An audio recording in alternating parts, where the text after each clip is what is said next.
Assalamualaikum warahmatullahi wabarakatuh. Bertemu kembali di materi pembelajaran interaktif. Kali ini kita akan membahas sebuah materi tentang kamera dan alat bantu fotografi. Silakan diikuti materi ini mulai dari awal sampai akhir.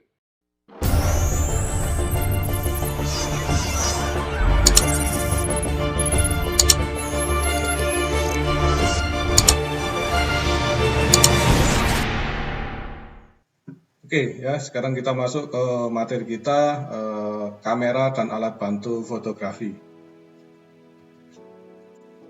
Sebelum kita membahas materi, kita akan melihat dulu kompetensi dasarnya, yaitu memahami jenis-jenis kamera dan alat bantu fotografi, kemudian mengoperasikan jenis-jenis kamera dan alat bantu fotografi. Kemudian tujuan pembelajaran kali ini adalah peserta didik dapat menyebutkan jenis-jenis kamera dan alat bantu fotografi. Kemudian peserta didik dapat menjelaskan kelebihan dan kelemahan dari jenis-jenis kamera dan alat bantu fotografi dengan benar. Kita mulai dari pengertian kamera. Kamera merupakan seperangkat alat untuk mengabadikan suatu objek menjadi sebuah gambar, ya, bisa diam maupun bergerak, yang merupakan hasil proyeksi pada sistem lensa. Nah, ini adalah pengertian dari kamera. Sekarang kita akan mengenal jenis kamera berdasarkan sistem kerjanya. Kamera berdasarkan sistem kerjanya dibedakan menjadi dua, yaitu kamera analog dan kamera digital. Kamera analog, ya. Kamera ini pada teknik pengambilan gambarnya masih menggunakan film, ya, jadi masih jadul sekali. Kamera ini mempunyai 3 buah elemen dasar, yaitu elemen optikal yang berupa berbagai macam lensa, kemudian ada elemen kimia berupa film itu sendiri, kemudian ada elemen mekanik yang berupa badan kamera atau bodi kamera. Nah, itu adalah 3 buah elemen dasar yang ada di kamera analog. Nah, ini adalah beberapa bagian-bagian dari kamera analog, ya, bisa dilihat di gambar ini. Ya, di sini ada shutter release, kemudian ada auto exposure lock, kemudian ada shutter speed, ya, kemudian exposure, ya, ada frame counter dan lain sebagainya, ya. Jadi nanti bisa dilihat di sini. Jadi pada prinsipnya ini adalah bagian-bagian dari kamera analog. Oke, sekarang kita akan mengenal jenis-jenis kamera analog. Yang pertama adalah kamera single lens reflex atau SLR kamera. Pada dasarnya kamera SLR ini sama dengan kamera DSLR yang modern, ya, karena punya mekanisme cermin internal. Cermin internal ini merupakan memungkinkan fotografer untuk melihat langsung objek yang akan difoto dari lensa, ya, jadi agar hasil fotonya lebih bagus. Nah, ini adalah jenis kamera analog yang pertama. Kemudian yang kedua adalah kamera twin lens reflex atau TLR kamera. Twin lens reflex adalah generasi SLR kedua yang muncul di hadapan publik. Ya, setelah diperkenalkan, kamera ini ternyata direspon baik oleh masyarakat, ya, terlebih di kalangan fotografer pada saat itu. Ada beberapa fitur dasar dari kamera analog yang satu ini yang tidak ada di kamera lain, yaitu lensa objektif ganda yang panjang fokusnya identik dengan lensa reflex. Nah, ini adalah kelebihan dari kamera twin lens reflex. Kemudian jenis kamera analog yang ketiga adalah kamera ring finder atau ring finder kamera. Kamera ring finder atau yang kadang disebut dengan kamera pengintai adalah salah satu kamera yang mampu menghitung jarak berdasarkan triangulasi. Cara kerja kamera ini diambil dari prinsip kamera SLR pada umumnya, ya. Hanya saja kamera ring finder ini tidak menggunakan cermin internal. Kemudian kita akan melihat kamera analog yang berikutnya, ya, yaitu adalah kamera instan atau instan kamera. Kamera instan adalah salah satu kamera film paling populer, ya, dulu, yang cara kerjanya mirip dengan kamera sekali pakai atau point and shoot. Dengan kamera ini, fotografer bisa mengambil foto real time dan secara otomatis hasil fotonya akan dicetak pada saat itu juga. Kemudian kita lihat jenis kamera analog yang berikutnya adalah kamera point and shoot.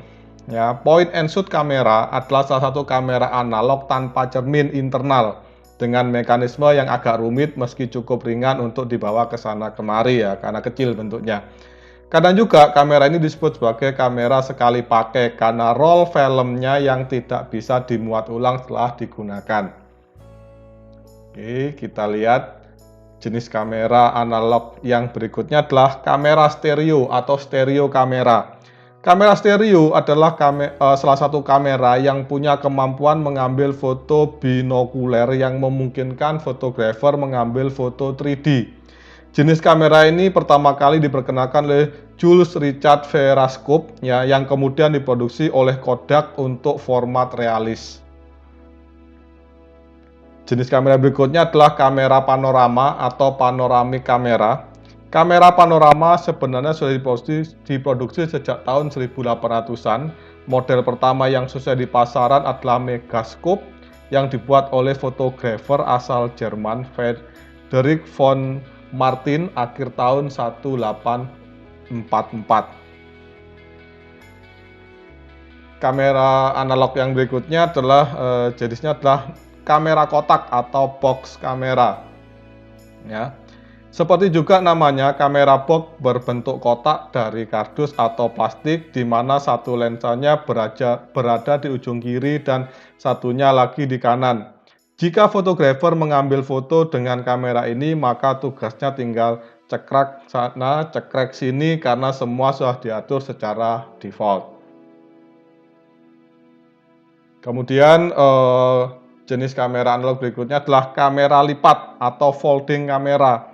Salah satu kelebihan dari kamera lipat adalah below-nya yang terlihat seperti akordeon dan terletak di antara lensa dan badan kamera. Ada 3 kelebihan below kamera lipat ini, diantaranya kemampuan mengubah fokus, menciptakan efek spesial, dan memperbaiki distorsi. Dengan demikian, kamera ini memungkinkan ya fotografer untuk memperoleh efek yang berbeda pada setiap foto yang dihasilkan, karena sudut dan posisi kamera bisa disesuaikan. Kemudian jenis kamera yang berikutnya untuk jenis kamera analog adalah kamera format besar atau large format kamera. Secara teknis hampir setiap kamera saat ini bisa disebut kamera format besar, tetapi dengan format pencitraannya yang terbatas pada rentang minimal 4x5 inch ya. Tidak seperti kamera kebanyakan, kamera format besar tidak terbatas pada desain dan mekanisme tertentu. Nah, ini adalah beberapa jenis kamera analog. Ya, setelah itu kita akan lanjutkan ke jenis kamera yang digital. Oke ya, sekarang kita akan belajar kamera digital ya. Kamera digital merupakan jenis kamera yang proses pengambilan gambarnya dilakukan secara digital dengan media perekam atau penyimpanan berupa memori ya atau flash. Nah, ini adalah beberapa bagian dari kamera digital. Jadi bentuk kamera hampir sama ya, seperti yang tadi analog. Nah, ini ya bentuknya digital. Untuk bagian-bagiannya di sini ada hot shoe, kemudian lampu kilat internal, ada panel kontrol, tombol pelepas rana, saklar power dan lain sebagainya ya. Jadi di sini ini adalah beberapa bagian standar dari kamera digital ya pada umumnya.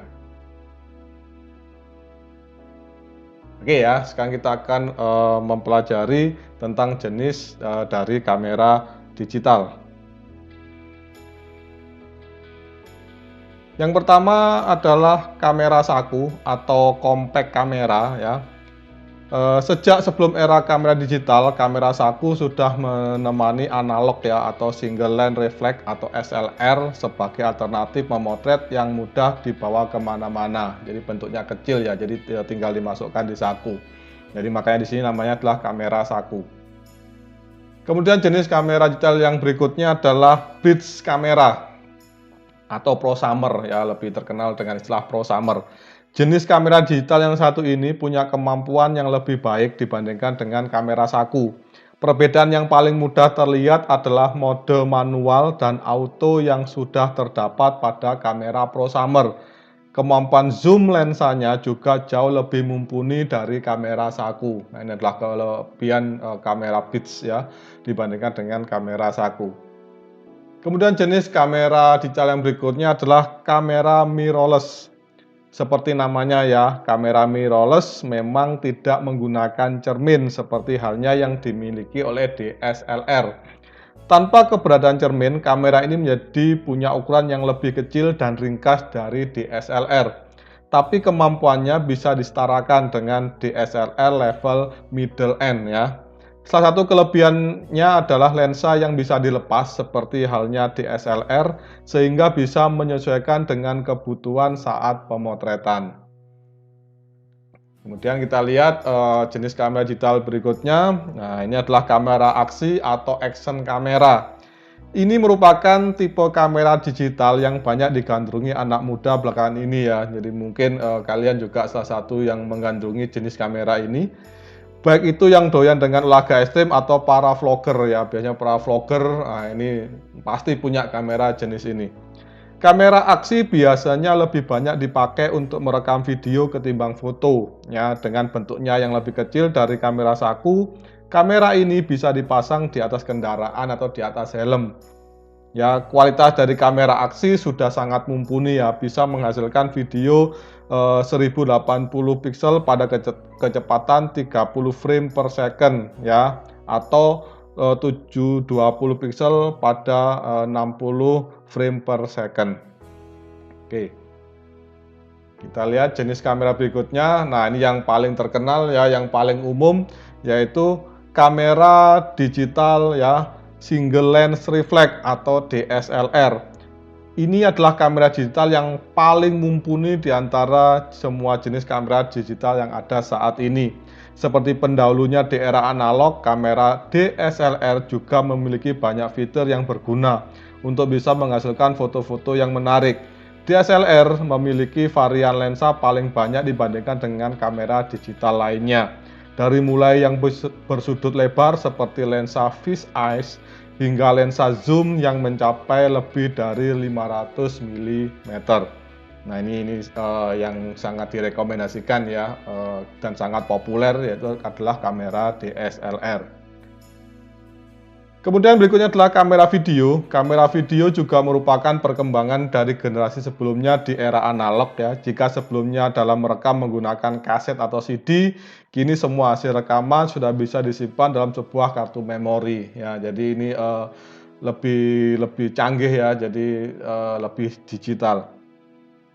Kemudian berikutnya adalah kamera medium format. Keunggulan kamera medium format adalah ketajaman dari detail objek yang difoto. Di era digital, kelebihan yang tidak dimiliki DSLR itu tetap dilanjutkan. Kamera medium format biasanya digunakan untuk kepentingan komersil ya dari sebuah produk karena mampu menghasilkan gambar yang sangat detail. Oke ya, kita lanjut jenis kamera digital yang berikutnya, yaitu butik kamera atau butik kamera ya. Melihat secara sekilas, butik kamera tidak lebih besar dari sebuah kamera saku, jadi hampir mirip-mirip. Jika ditelaah lebih dalam, ternyata tidak salah jika jenis kamera digital ini diembel-embeli kata butik di depannya. Meski bentuknya ringkas, kamera butik punya sensor full frame yang bahkan melebihi kemampuan dari DSLR. Kemudian berikutnya adalah kamera smartphone. Nah, ini yang semua orang punya ya. Jadi sejumlah produsen smartphone makin gencar mengeluarkan produk mereka yang diperkuat dengan kamera di atas 13 megapiksel ya. Jadi sekarang kamera smartphone pikselnya sudah sangat besar ya, sangat tinggi. Saat Anda akan melakukan swafoto, smartphone menjadi pilihan paling ideal. Bentuknya yang ramping dan ringan akan sangat memudahkan kita dalam melakukan swafoto. Bahkan dengan bantuan tongkat, swafoto pun bisa dilakukan dari berbagai sudut yang sebelumnya tidak tergapai oleh tangan. Nah, ini adalah beberapa jenis dari kamera digital. Oke ya, sekarang kita lanjutkan. Setelah kita mengenal kamera analog, kemudian kita mengenal kamera digital, sekarang kita akan mengenal alat bantu untuk fotografi. Ya, kita lihat dulu pengertiannya ya. Jadi pengertian dari alat bantu fotografi adalah peralatan yang digunakan sebagai pendukung untuk memaksimalkan hasil pemotretan. Nah, ini. Kemudian alat bantu fotografi dibagi menjadi dua jenis. Yang pertama adalah alat bantu pemotretan dan yang kedua adalah alat bantu pencahayaan. Oke, sekarang kita akan mempelajari yang pertama dulu, yaitu jenis alat bantu pemotretan. Yang pertama adalah filter, ya. Sesuai dengan namanya, alat ini cara kerjanya sama seperti filter pada umumnya, yaitu sebagai penyaring. Penggunaannya dengan cara dipasang di ujung lensa. Bentuk filter ada dua, yaitu square atau kotak dan circle atau bulat. Nah, jadi di sini untuk menyaring ya. Jadi fungsi dari filter diletakkan di ujung dari lensa. Kemudian berikutnya adalah tudung lensa. Ya, alat yang dipasang pada lensa ini berfungsi menghilangkan cahaya atau sinar yang tidak diinginkan masuk ke dalam lensa, ya, karena cahaya tersebut biasanya dapat menyebabkan flare pada hasil pemotretan. Nah, jadi ini fungsi dari tudung lensa. Kemudian yang berikutnya adalah tripod. Tripod atau biasa disebut kaki tiga berfungsi sebagai penyangga kamera saat pemotretan ya, agar kamera tidak mengalami guncangan atau shaking ya. Biasanya digunakan pada pemotretan yang menggunakan kecepatan atau speed rendah atau lambat dan untuk menopang lensa-lensa panjang. Nah, ini alat bantu yang sangat penting sekali ya, tripod. Kemudian berikutnya untuk jenis alat bantu pemotretan yang berikutnya adalah monopod. Ya, mempunyai fungsi yang sama dengan tripod, tetapi bentuknya yang berbeda, yaitu hanya satu kaki sehingga lebih praktis. Ya, jadi untuk monopod ini kakinya cuma satu, ya, jadi lebih praktis dan lebih ringan. Kemudian alat bantu pemotretan berikutnya adalah kabel rilis. Ya, bentuknya hampir seperti injeksi yang lentur, berfungsi untuk menghindari goncangan saat shutter ditekan ya. Karena saat memakai alat ini kita tidak perlu menekan shutter secara langsung ya. Penggunaannya dipasang pada soket kabel rilis yang biasanya terdapat pada tombol shutter. Nah, ini fungsi dari kabel rilis. Kemudian yang berikutnya adalah background ya. Jadi background ya biasanya berupa kain ya. Kain atau latar belakang yang digunakan untuk pemotretan studio dengan berbagai macam gambar, pola dan warna. Biasanya kalau kita ke studio, kita bisa melihat di sana ada banyak sekali background dengan pilihan warna, gambar dan pola yang macam-macam. Kemudian yang berikutnya adalah stand background ya. Jadi alat penyangga background fungsinya. Dan dalam penggunaannya paling tidak ada dua stand ya. Jadi alat ini bisa dinaikkan, bisa diturunkan sesuai dengan kebutuhan. Nah, ini biasanya satu paket dengan background ya. Jadi kalau kita ingin masang background dengan mudah, kemudian dan efektif, efisien, maka kita perlu membeli yang namanya stand background. Setelah kita mempelajari jenis-jenis alat bantu untuk pemotretan, sekarang kita akan mengenal dan mempelajari jenis-jenis alat untuk bantu pencahayaan. Kita mulai dari yang pertama, yaitu flash atau blitz ya. Diperlukan dalam pemotretan apabila cahaya yang ada dirasa kurang atau minim. Biasanya untuk pemotretan pada malam hari. Nah, ini sangat penting sekali ya, jadi fungsi flash atau blitz ya. Jadi fungsinya adalah untuk membantu waktu pemotretan jika cahayanya minim. Kemudian yang kedua adalah sleeve unit ya. Dapat disebut sebagai alat sensor. Cara kerja sleeve unit adalah menangkap cahaya dari main light atau sumber cahaya utama untuk kemudian menyalakan sumber cahaya lainnya yang terhubung dengan sleeve unit tersebut. Nah, itu fungsinya. Kemudian yang berikutnya adalah sinkro kabel atau kabel sinkro ya, kabel yang digunakan untuk membantu menyalakan flash tambahan ya atau sumber cahaya pemotretan yang lain ya. Cara penggunaan kabel sinkro ini yaitu dengan cara menghubungkan dari sumber cahaya tambahan ke bodi kamera. Nah, ini fungsinya dari kabel sinkro. Kemudian yang berikutnya adalah holder atau bracket ya. Alat ini digunakan jika kita merasa perlu menggunakan flash tambahan ya. Holder berfungsi sebagai penyangga flash tambahan dan sleeve unit. Penggunaannya dengan cara dipasang pada bodi kamera. Kemudian berikutnya adalah strobo atau strobe ya. Alat ini hampir mirip dengan flash, tapi bentuknya lebih besar dan cahaya yang dihasilkan juga lebih besar ya. Strobo dapat menyimpan cahaya dengan sumber tenaga yang berasal dari tenaga listrik AC atau baterai kering. Nah ini, jadi kalau misalkan kita membutuhkan cahaya yang lebih besar, maka kita bisa menggunakan strobo. Ya, kemudian jenis alat bantu pencahayaan berikutnya adalah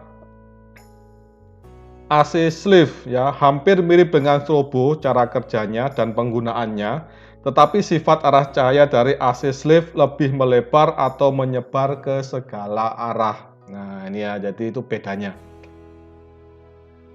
Kemudian berikutnya adalah payung reflektor ya. Sifat cahaya yang dihasilkan lebih luas sehingga bayangan dan cahaya keseluruhan menjadi lebih lembut. Nah, ini cahaya dari ketika kita menggunakan payung reflektor ya.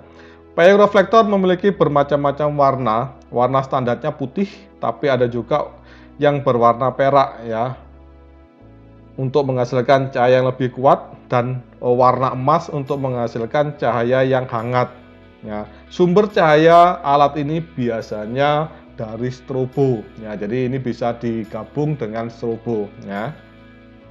Kemudian berikutnya adalah snot. Ya, alat ini berfungsi mengarahkan cahaya pada satu titik agar tidak menyebar. Ya, jadi nanti cahayanya menjadi terpusat. Nah, ini fungsinya dari snot. Kemudian berikutnya adalah reflektor. Digunakan untuk memberi cahaya tambahan yang merupakan pantulan cahaya dari main leg atau cahaya utama ya, biasanya berbentuk bundar dan kotak. Nah, ini bentuknya dari reflektor. Kemudian berikutnya adalah softbox ya, sebuah kotak yang terbuat dari kain dengan kedudukan atau rangka yang berbentuk seperti piramid. Cahaya yang dihasilkan softbox lebih lembut daripada cahaya yang dihasilkan payung reflektor maupun reflektor. Nah, ini kalau pengen cahayanya jauh lebih lembut bisa menggunakan softbox ya, dengan berbagai macam ukuran. Kemudian berikutnya adalah barn doors ya, berbentuk segi empat ya dan berwarna gelap, biasa dipasang pada softbox. Kegunaan dari barn doors adalah untuk mengarahkan cahaya yang keluar dari sumber cahaya. Nah, ini fungsinya ya. Kemudian berikutnya adalah light stand ya, alat digunakan untuk menyangga lampu studio. Nah, jika kita punya banyak lampu studio, maka kita wajib membeli yang namanya adalah light stand. Oke, berikutnya adalah honeycomb atau sarang tawon. Alat ini sejenis dengan filter dan bentuknya bundar seperti sarang tawon ya, tapi dipasang pada lampu atau sumber cahaya. Fungsinya untuk menghaluskan cahaya yang jatuh ke arah objek. Nah, ini ya, jadi seperti sarang tawon ya bentuknya. Kemudian yang berikutnya adalah flash meter. Berfungsi sebagai pengatur kekuatan sumber cahaya dalam pemotretan indoor maupun outdoor. Nah, ini ya, jadi kita bisa ngecek kekuatan dari sumber cahaya bisa menggunakan yang namanya flash meter. Demikian pembahasan materi tentang kamera dan alat bantu fotografi. Semoga bermanfaat. Terima kasih. Assalamualaikum warahmatullahi wabarakatuh.